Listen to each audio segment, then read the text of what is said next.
naaf dhiphate Bukondu masa ofii keetti fudhatte na fayyiste Jaalala koof jette fannoorraa tolbaate naaf dhiphate Bukondu masa ofii keetti fudhatte na fayyiste Na oolchuudhaaf jette miidhamaa ulfaataa hundaa obsite Jaalala isa dhugaa waa'ee kootiif qabdu mul'isiste Na oolchuudhaaf jette miidhamaa ulfaataa hundaa obsite Jaalala isa dhugaa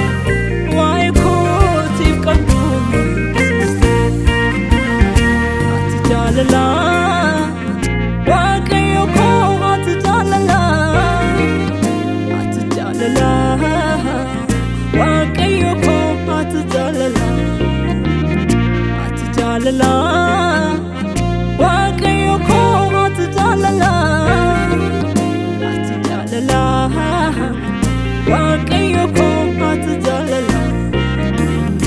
Ati jaalala tolli kee dhuman qabu Ati jaalala si faarsuufan hin dadhabu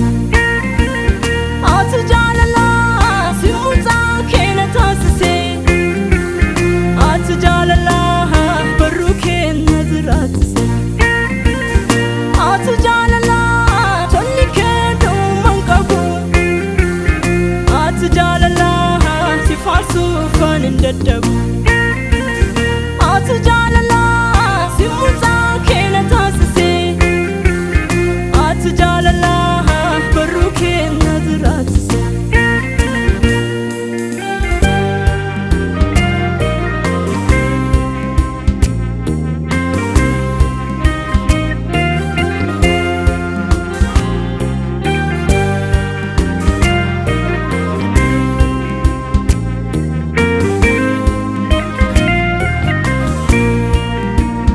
Qulqulluudhaatti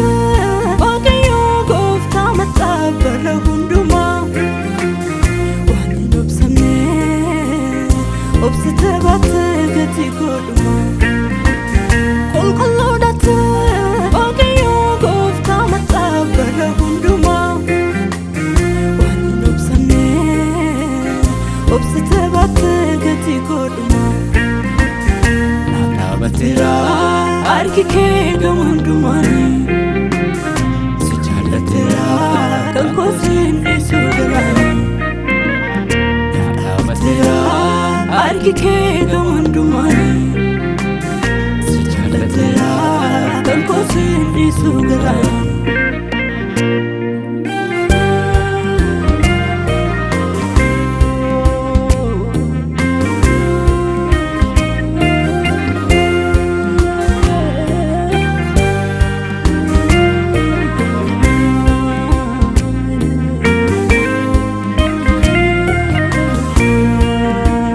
Situ nafte lubbuu koo fobii darbite Lubbuu keetini gatii maalee tolaan fayyiste Situ nafte lubbuu koo fobii darbite Lubbuu keetini gatii maalee tolaan fayyiste Ba'aa koo baattee ol baatee tabba Golgootaa Raanfatuuf keessa koosi yaafata Ba'aa koo baattee ol baatee tabba Golgootaa Siin raanfatuuf keessa koosi mararfata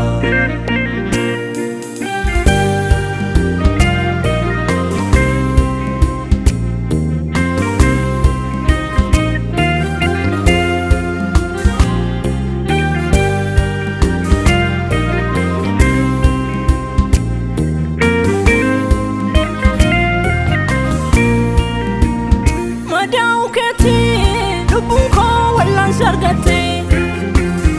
Addooftuu duddee dhiiga keen jireenya naaf laatte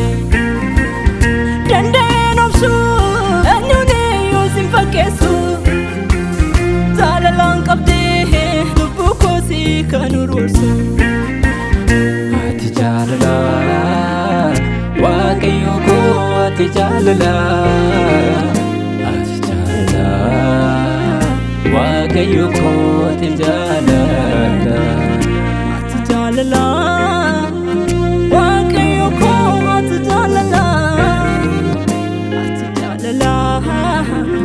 Waaqayyo koo ati jaalala ati jaalala tolli kee dhuman qabu ati jaalala si faarsuuf ani hin dadhabu